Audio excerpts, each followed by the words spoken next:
Olá, normais, tudo bem? Hoje o nosso bate-papo aqui é com o Domênico Massareto, que vai falar com a gente sobre inteligência artificial. A inteligência artificial é um assunto que agora está no topo da discussão. Até e inclusive, né, por conta do chat GPT da OpenAI. Ele veio com uma força muito grande agora no final do ano, né? Então, sendo bem didático, né? Chat, que é para bate-papo, GPT é uma sigla para General Purpose Technologies, ou tecnologias de propósito geral. São tão impactantes que podem mudar a forma como uma sociedade se organiza. Open para código aberto e AI para Artificial Intelligence, ou inteligência artificial. Muita gente está experimentando e está opinando o chat GPT da OpenAI e recomendo que vocês também experimentem. O time do Google, inclusive, está preocupado com isso, porque ele percebeu uma diminuição acentuada nos acessos e nas buscas na sua plataforma. Porque nesse momento, muita gente, no lugar de pesquisar no Google, aproveita e vai fazer uma pesquisa lá no chat, batendo papo com uma máquina.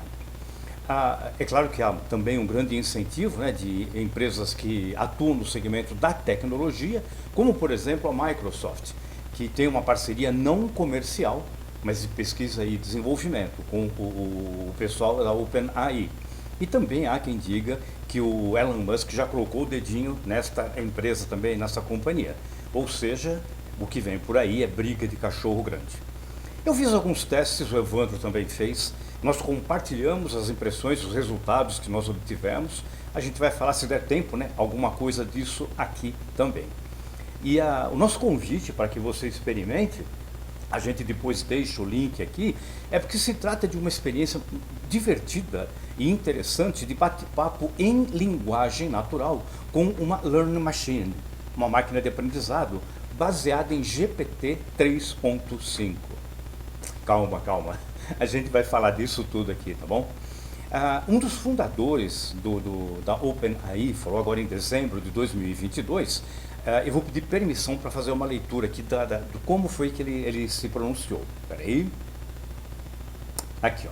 Então, Sam Altman, CEO e um dos fundadores, né, da OpenAI.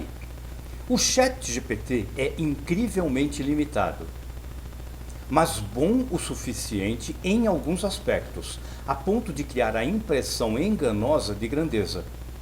É um erro depender dele para qualquer assunto importante. Há ainda muito trabalho a fazer em termos de robustez e veracidade das respostas.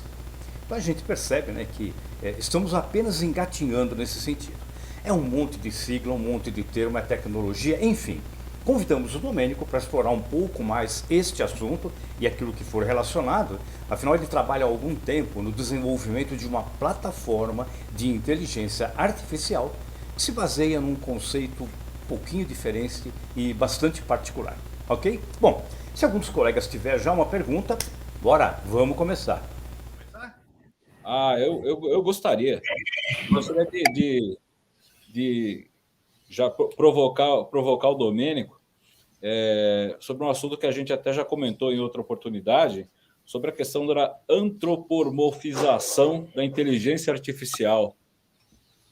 Então acho que dá para começar por aí, né? Vou explicar o que é esse palavrão, né? Vamos lá.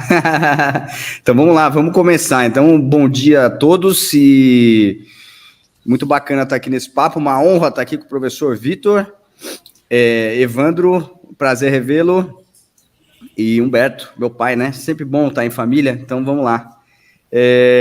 Sobre antropomorfização, curiosamente, é uma questão muito ligada, muito proximamente ligada à inteligência artificial, talvez parte do grande apelo dessa disciplina, parte talvez responsável por tornar tudo isso muito, muito fascinante e muito misterioso. E como o Humberto acabou de comentar, né, o próprio Sam Altman, que é o CEO da OpenAI, ele disse que o GPT-3 e o ChatGPT, eles podem ser muito convincentes, mesmo quando eles estão manipulando informação que não é necessariamente verdadeira. E grande parte dessa capacidade da ferramenta de impressionar as pessoas, de convencer as pessoas, vem do fato dela falar como uma pessoa, com linguagem natural, né? Então, é muito comum que a antropomorfização ela seja buscada por essas interfaces, porque ela ajuda a criar essa imersão na experiência, né? A experiência com a ferramenta, enfim. Então, é uma coisa muito importante.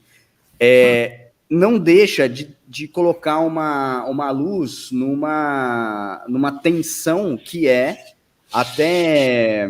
até hoje, o humano foi o ser cognitivamente dominante, né? E quando você transfere para a inteligência artificial essa característica de se parecer com o humano, ela passa naturalmente a desafiar a gente nessa posição de entidade cognitiva dominante do planeta. Então, isso aí é um prato cheio para a mídia sensacionalista e para o cinema, que adora retratar a inteligência artificial como uma entidade malvada e antagônica.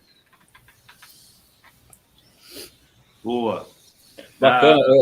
Minha pergunta foi porque ontem ainda, eu antes de dormir, começou a transmitir, acho que no canal TNT, aquele filme do Inteligência Artificial, do garotinho, etc. e tal. Então, todo o cinema se vale muito disso, né?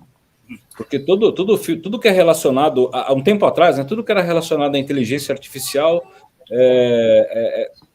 era humanizado de alguma forma, né? Era um robô, era uma pessoa, era o homem, o Bicentennial Man, né? Aquele filme, o Homem Bicentennial do Robin Williams, né? Mas eu ainda lembro que o primeiro filme que eu vi que tinha alguma coisa a ver com inteligência artificial nem era um humano. Era um filme B, um filme muito ruim, mas péssimo filme. O filme chama The Lift, O Elevador, que na verdade era um elevador num prédio que matava todo mundo. Era um filme de terror, terceira classe, mas por coincidência ele tinha uma inteligência, por alguma razão ele tinha uma inteligência, mas ele não era um humanizado, mas ele devorava humanos, né? Que era essa era a parte interessante do filme. Boa. Deixa eu fazer uma pergunta para o Domênico. O Domênico, antes da gente começar a palestra, essa entrevista, falou que estudou Basic, que passou pelas primeiras etapas, aí, vamos dizer, da formação de algoritmos um pouco mais sofisticados, e agora nós chegamos a esse do Open, né? Quer dizer, em 40 anos. Eu, inclusive, tive algumas experiências na minha vida com pessoas extremamente famosas nessa área. Eu não me esqueço de uma palestra que foi em Buenos Aires, que eu estava do lado do Marvin Minsky, que era um dos maiores, já faleceu também em 2016, era um professor do MIT, e nós estávamos até discutindo a importância da educação, do conhecimento, inclusive qual seria a importância da inteligência artificial. E agora, nesses dias aí de festas, o meu filho Vitor vem em casa, assim como vocês. Ele experimentou essa demonstração do Open e ele chegou à seguinte conclusão: daqui a pouco, eu também acho que me tornei palestrante, além de professor, daqui a pouco você vai ter uma máquina que vai ser um palestrante melhor que nós. Porque ele chegou e perguntou: se eu fosse dar uma palestra, qual seria a melhor definição de inovação? A máquina pumba, na hora, né? Quer dizer, o software, né? E assim para frente. Eu pergunto para você, Domênico, você que militou e milita na propaganda, na publicidade e também no cinema. Há um tempo atrás a gente dizia, olha, um dos cargos mais importantes é o de roteirista, né? Eu pergunto, o roteirista vai sumir?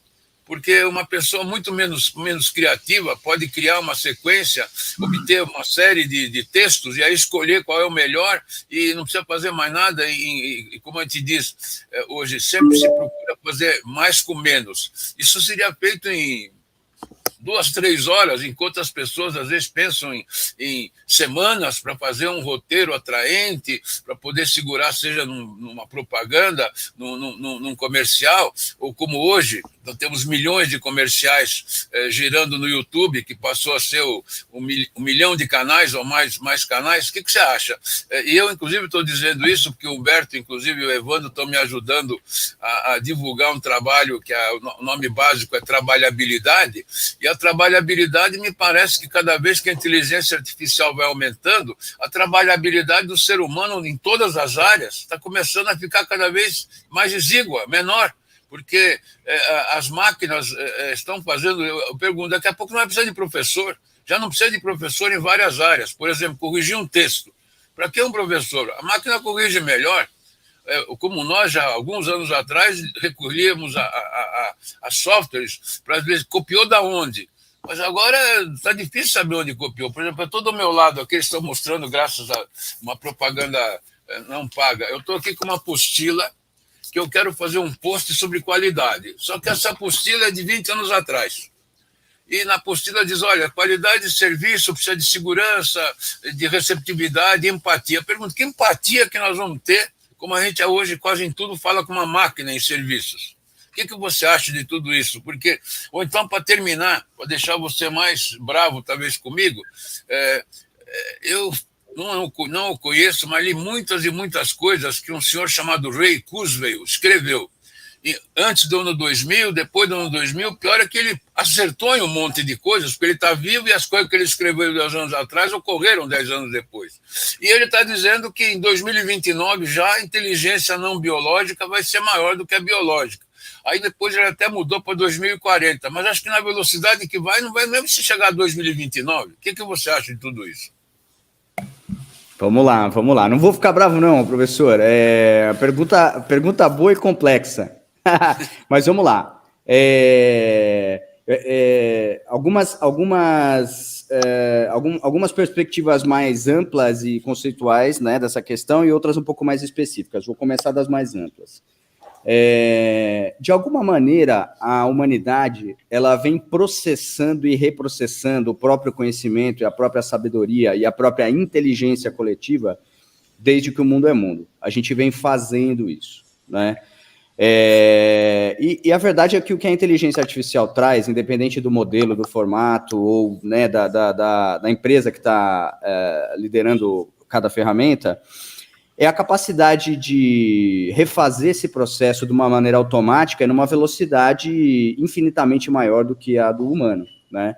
Então, teve gente acusando o GPT, né, o Chat GPT, recentemente, dele ser um gerador de bullshit, perdão pelo termo, né, mas um gerador de besteira, que, na verdade, ele pega um monte de informação sobre um assunto que ela é pública, ele recorta isso e refaz esse discurso, refaz o que está escrito, o que ele leu, né, de informação pública, e refaz um discurso que é original na sua forma, né, na sua organização das palavras, não necessariamente original na organização das ideias. E eventualmente, nem fiel às ideias, né, enfim, ele pode gerar ideias que são falsas, né, então esse é o poder da inteligência artificial, hoje ainda num estágio que é muito inicial, muito limitado, mas o potencial está expresso. O que vai acontecer é que a gente vai ter a capacidade de reprocessar a inteligência coletiva da humanidade, a sabedoria coletiva da humanidade, cada vez de uma maneira mais veloz. Quando a gente desce para a aplicação prática disso, algumas coisas curiosas, né? Se a gente for pegar a indústria do cinema, ela já foi... a barreira competitiva dela já foi muito maior, né? Tudo que os estúdios tinham para conseguir gerar uma obra, um filme, para distribuir esse filme, enfim, tudo isso representava uma barreira competitiva muito maior até um tempo atrás. Hoje em dia, a propriedade basicamente de um estúdio é a propriedade intelectual. E de alguma maneira, a inteligência artificial coloca aí ela dissolve essa barreira porque eu, como estúdio, antigamente eu poderia integrar os maiores talentos do mundo na confecção de uma obra, né? Desde o roteiro até a edição final.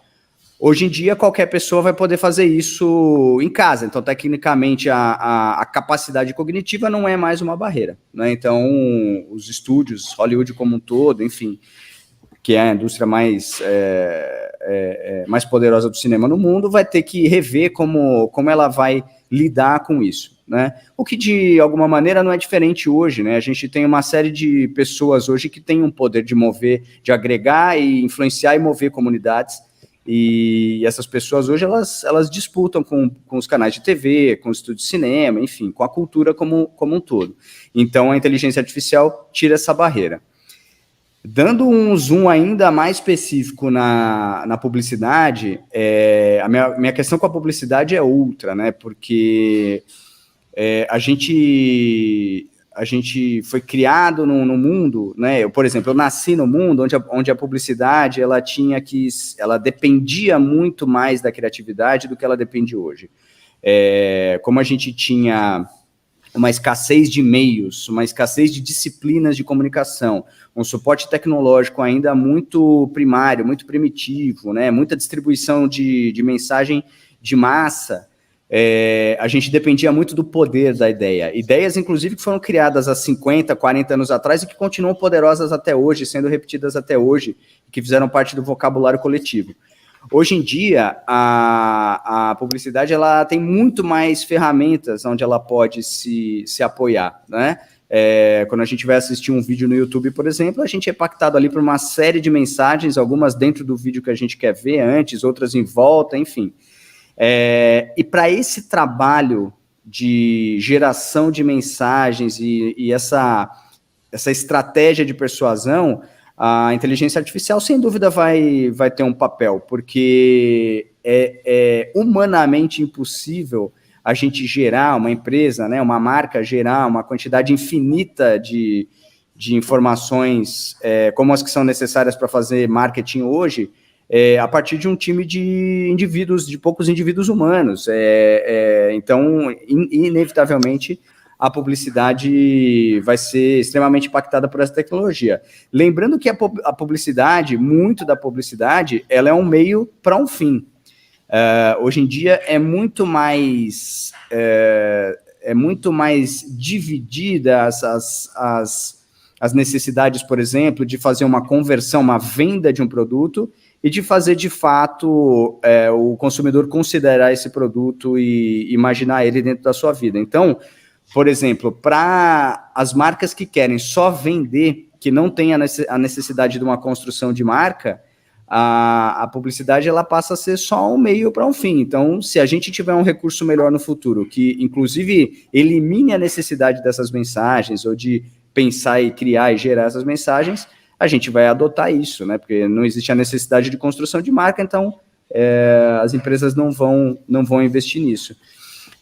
E por último, acho que toda a noção de como a gente produz, toda a noção da geração de valor e todo o futuro do trabalho, do emprego, enfim, não há dúvida de que há um impacto aí. A gente só não é muito bom em prever qual vai ser esse impacto, né? Então, a gente...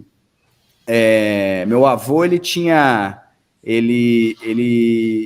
as questões dele, o medo do futuro, né, o futuro do trabalho, dos empregos, mas ele não sabia que arquiteto de informação seria uma profissão, né? Hoje a gente vem discutindo em 2022 que talvez uma das profissões do futuro seja o gerador de prompts, a pessoa que sabe conversar com a inteligência artificial. Imagina, né? Meu avô não jamais ia saber que isso seria uma profissão no futuro.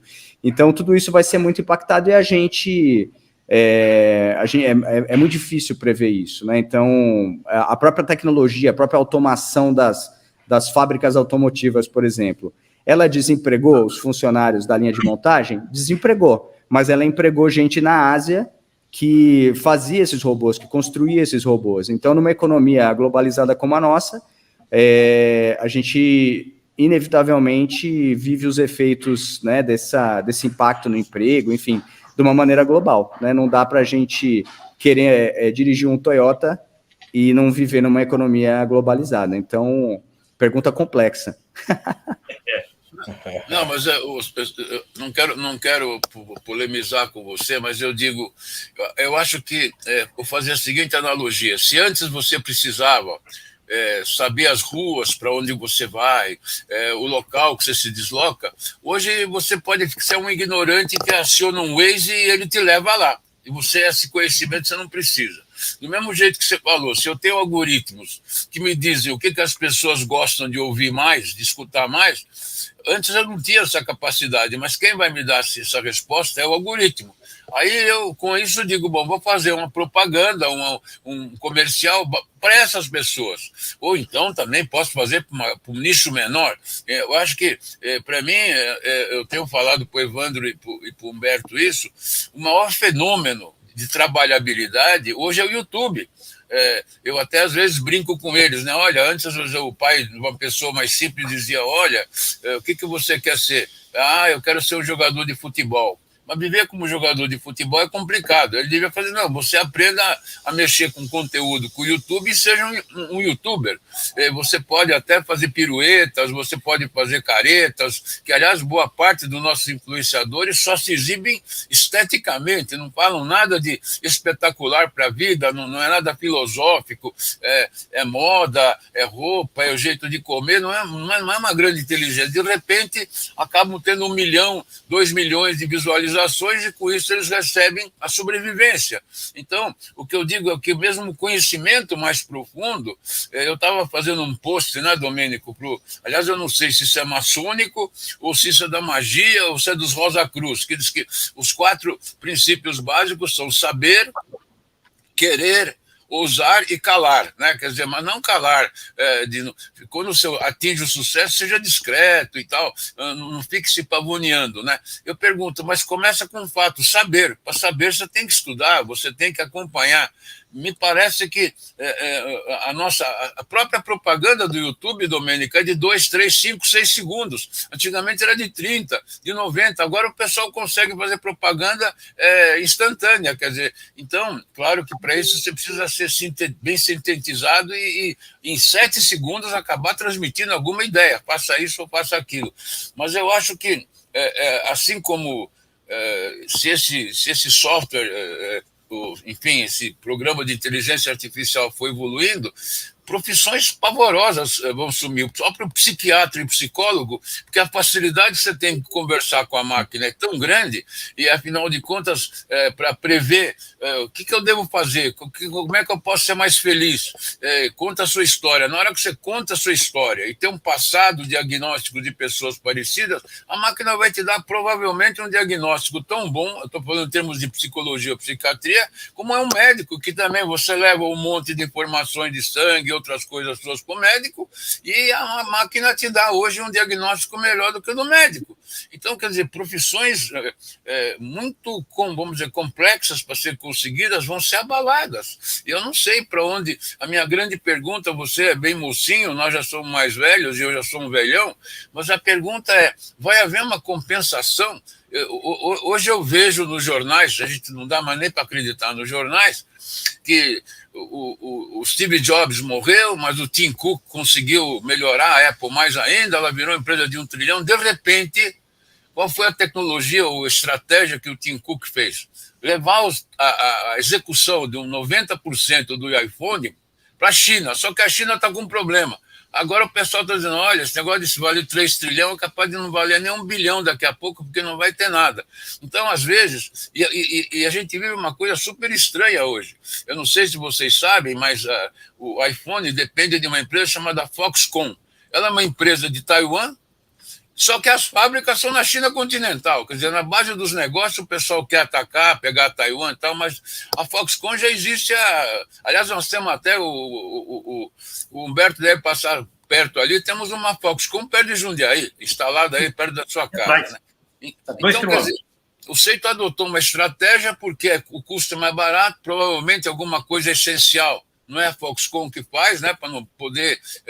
mas se bem que eu acho que a Samsung já surrupiou tudo, e o telefone da Samsung é tão bom como o telefone da Apple, né? Mas, enfim, para não te complicar, eu acho que profissões, vamos dizer assim, criativas, inclusive, vão sumir. Então, até esse negócio de dizer, olha, uma das soft skills é ser criativo. Não, a criatividade vai ser quem vai ter o algoritmo mais sofisticado e mais complicado para te ajudar. Mais complicado não, mais sábio para te ajudar. Esse acho que, infelizmente, é o futuro, e acho que quem tem... Aí não se trata daquela história de 200 anos atrás, olha, agora na Inglaterra, né, que começou a Revolução Industrial, olha, agora a tecelagem não vai ser mais manual, vai ser com máquina, vai perder. Isso foi tudo acontecendo e teve sempre um equilíbrio. Mas eu acho que o equilíbrio agora está ficando cada vez mais difícil. É claro que nós vivemos num mundo de ignorância total. Basta ver que nós estamos em 2022, 2023, no Irã é de um jeito, no Catar é de outro jeito, na China é de outro jeito, apesar de todo mundo anda com o smartphone, vamos dizer assim. Não sei se todo mundo tem acesso às mesmas coisas, mas todo mundo tem smartphone. Até as mulheres todas de preto, os homens de túnica, que nós temos 1 bilhão de muçulmanos, 3 bilhões de asiáticos, e cada um com comportamentos completamente diferentes, né? Aqui o pelado é legal, o pelado lá é abolido, aqui tomar álcool é legal, lá é totalmente abolido. Você fala, mas que mundo é esse de tantas diferenças, né? Então é isso que eu acho. Mas eu acho que a inteligência artificial para a guerra hoje, Domênico, a guerra na Ucrânia e a Rússia tem nada a ver com as guerras do passado, de 4, 5 anos atrás. É uma guerra baseada em drone. Quer dizer, você veja, 2 ou 3 dias atrás, o que a Ucrânia fez? Não sei se ela é mantida pelos Estados Unidos. Ela mandou um foguete a 500 quilômetros, o primeiro que ela mandou fora da Ucrânia, onde tem um aeródromo russo, onde explodiu. Os russos lá não contam a verdade, mas só que pertinho tem as armas nucleares. Então, qual foi o sinal que ela deu? Vocês estão ameaçando que vão jogar arma nuclear, eu vou jogar um foguete onde estão guardadas as ogivas e vai explodir em vocês mesmos. Você veja o nível que nós estamos vivendo. Claro que alguém deve ter dito onde é que estão, porque você tem que guardar em algum lugar as ogivas, não tem? Só que você, com o GPS, com localização, você chega lá. Agora, o que apareceu de fraco? Como é que a Rússia, enquanto a Ucrânia está dizendo que está batendo todos os drones iranianos que os russos estão girando, tem um esquema para isso, os outros não estão conseguindo. E imagina quando os americanos deram o Patriot, que é o mais sofisticado do mundo, que vai soltar foguete da Rússia e vai direto para Moscou. E se eles não conseguirem abater, como é que vai fazer? Olha a guerra que nós estamos, que nunca houve essa guerra na história da humanidade, né? Desculpe de ter sido complexo. Imagina. É tudo inteligência artificial. Tá tudo conectado. Então, tudo inteligência artificial. Não, tá tudo conectado. E eu acho que, voltando no ponto da nossa capacidade de processar informação, sabedoria, conhecimento, enfim, independente se a gente está fazendo um roteiro ou fazendo uma guerra, eu acho que a inteligência artificial traz esse superpoder de processar informação, né, de aumentar a nossa capacidade cognitiva. Então, eu vejo um futuro onde eu não sei se quem vai dominar os algoritmos, porque eu acho que vai existir uma pressão da sociedade para que a gente use os mesmos algoritmos, enfim, que a gente tenha uma base onde a gente possa se apoiar, que é similar para o mundo todo. Mas aonde o humano vai interferir é exatamente na intenção e no pensamento crítico. Então, não é porque eu tenho a capacidade de gerar um roteiro em 3 minutos que eu vou saber escolher qual que é o impacto desse roteiro na sociedade. Porque para eu imaginar qual que é o impacto desse roteiro na sociedade, eu preciso estar inserido na sociedade e ler aquilo que a sociedade precisa, ou inferir, né, concluir aquilo que eu acho que a sociedade precisa. O computador pode fazer isso? O computador pode fazer isso, assim como ele pode gerar ideias, ele já gera ideias. Acontece que o computador não precisa gerar ideias, o computador não precisa de influenciar a sociedade, porque ele não está inserido na sociedade. Pelo menos não está até agora. Se no futuro alguém der para o computador um objetivo de sobreviver, um objetivo de... Aí a coisa muda de figura, né? Se a gente de fato tiver investimentos aí em entidades humanoides, né? Robôs humanoides que tenham uma missão de vida, aí a guerra vai ser outra. Aí talvez a gente tenha que brigar aí com os robôs pelas fontes de energia vindas do universo, né? Vai saber o que vai ser esse futuro. Mas até lá, até a gente chegar nesse futuro distópico, espero que demore um pouco ainda, eu acho que o grande papel do humano é tomar essas decisões, exercer o pensamento crítico e tomar essas decisões do que a sociedade como um todo precisa, né? Afinal, a gente vive no mesmo planeta, enfim, então a gente vai criar essas regras de convivência, vamos dizer assim. Para mim, é aí que está o grande papel das pessoas. Então, não é a capacidade de gerar. Por exemplo, a gente está fazendo agora aqui uma transmissão com edição de imagem, cada hora vem um aqui para o meio, todo mundo fala, isso é transmitido depois. Então, a Globo não tinha essa tecnologia 20 anos atrás. Para a Globo fazer isso ia custar uma fortuna, né? 20 não, 40, 50 anos atrás. A gente consegue fazer. Agora, o grande papel dos humanos aqui é decidir a quem essa discussão está servindo. Então, acho que esse continua sendo nosso papel. Afinal de contas, a gente é o mesmo bicho há 100 mil anos, a gente tem o mesmo sistema operacional biológico. Então, isso não vai mudar. A gente não vai evoluir no próximo 1 milhão de anos para um outro ser de outra natureza. Então, tudo que a gente fizer como sociedade vai continuar servindo a natureza humana. Eu acho que esse é aí que a gente vai atuar. É menos a gente vai ganhar esse superpoder de gerar, adquirir, manipular, sintetizar conhecimento. Então, e com esse superpoder vai nos restar a aplicação disso na vida e na sociedade. Um exemplo bem terreno, mais terreno disso que o Domênico está falando e que o professor levantou é justamente o chat GTP. Eu e o Humberto, nós até fizemos um exercício para gere um roteiro para uma entrevista sobre inteligência artificial. E o chat gerou um roteiro. Só que tá vendo?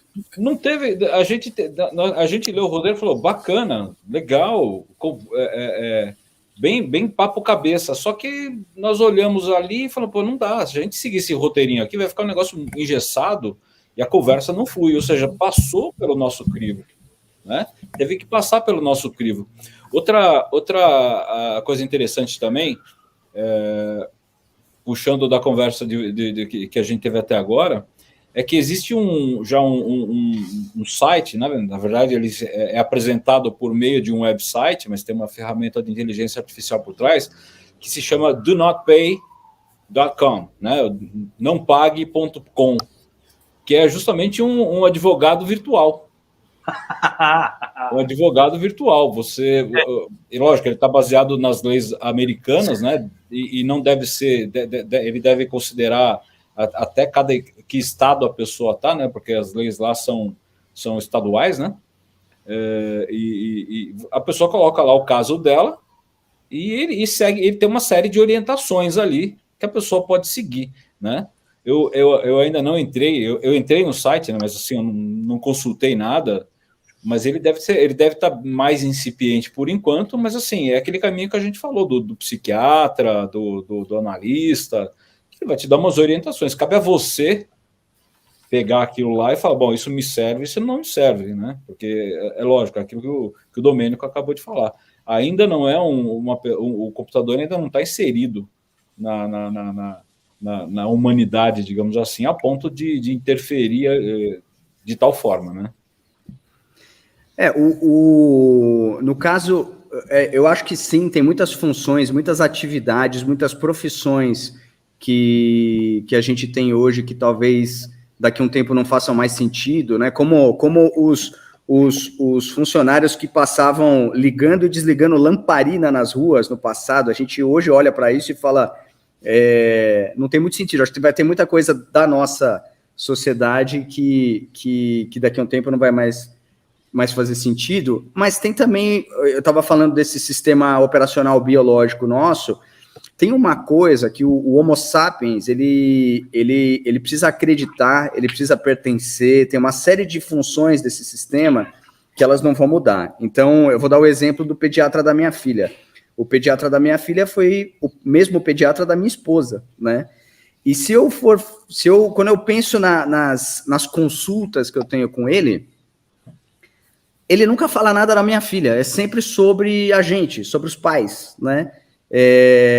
E eu saio de lá sempre muito, muito empolgado com a conversa que eu tive com ele, e depois de um tempo eu penso que eu acabei de pagar uma consulta e ele não disse nada da minha filha, e eu fico pensando, não sei se por que eu paguei essa consulta? E no fundo eu paguei por esse senso de pertencimento e por acreditar naquilo que ele está falando, né? Eu vou dar um exemplo, né? A gente chegou e falou, olha, nossa filha Maia tá sofrendo com uma cólica, né? E ele falou assim, não, quem está sofrendo são vocês, isso é um processo natural da criança.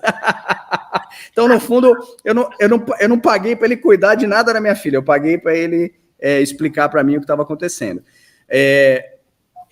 Essa informação, ela poderia vir de uma outra entidade, de um outro pediatra, de uma máquina, de um robô humanoide? Poderia, mas eu não sei dizer se eu trataria com a mesma qualidade uma resposta de conteúdo de informação similar. Por exemplo, eu não sei se eu tivesse lido isso no Google, se eu ia dar o mesmo valor que eu dei quando eu fui lá e sentei com um profissional que tem 70 anos de carreira, 70 anos de profissão. Enfim, então são coisas aí para a gente levar. Eu não testei essa aplicação, viu, Evandro, do não pagar, mas eu ouvi falar de uma que ele faz o seguinte, você pede para ele negociar o seu contrato com a Vivo, com a Claro, com a sua operadora de TV, e ele fica lá conversando com o telemarketing da empresa até conseguir um desconto para você. De novo, são coisas que a gente não quer fazer mesmo, então é melhor que o computador faça. Bem melhor. Humberto, deixa eu falar uma coisa para ele. Eu não sei, viu, Domênico, mas eu fico preocupado, nos anos que me restam de vida, de achar alguma solução, principalmente nas eventuais palestras onde tem jovens, o que vocês devem fazer.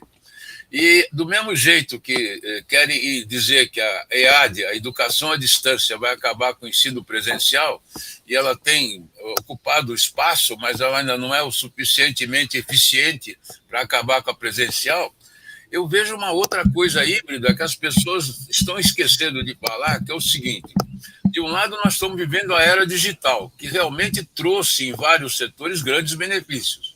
Mas eu acho que está emergindo cada vez mais a era da experiência. E quando eu digo experiência, por exemplo, seja o entretenimento, que tem as duas coisas. O entretenimento é visto à distância, que é virtual, e o entretenimento é visto por um público maior ou menor ao vivo. E claro que a satisfação é dos dois. Mas eu acho que só não tem mais gente de público ao vivo porque não há espaços para isso, estádios para 80 mil, 70 mil pessoas para verem música, jogos de futebol, ou em condição menor. Vamos dizer, olha, vamos fazer um passeio em São Roque, que lá tem um círculo lá de restaurante, onde você vai comer uma coisa artesanal. Antigamente, São Roque, no meu tempo, era uma coisa horrorosa, e no tempo do Evandro, você era muito criança, as pessoas iam lá no domingo para comer frango. Claro, hoje nós temos desde o Kentucky Fried Chicken, que ainda existe aqui, até frangos nossos virando em todo lugar, e comprar vinho em garrafão, que era um vinho, vamos dizer assim, até vinagre às vezes era melhor, mas trazia aquele vinho casto, né? Lembra do vinho casto, Evandro? Ele não sabe o que é vinho casto. Hoje ele só fala em espumante, em champanhe, que é coisa desse tipo. Eu devo saber a mesma idade que o Domênico, eu acho, viu?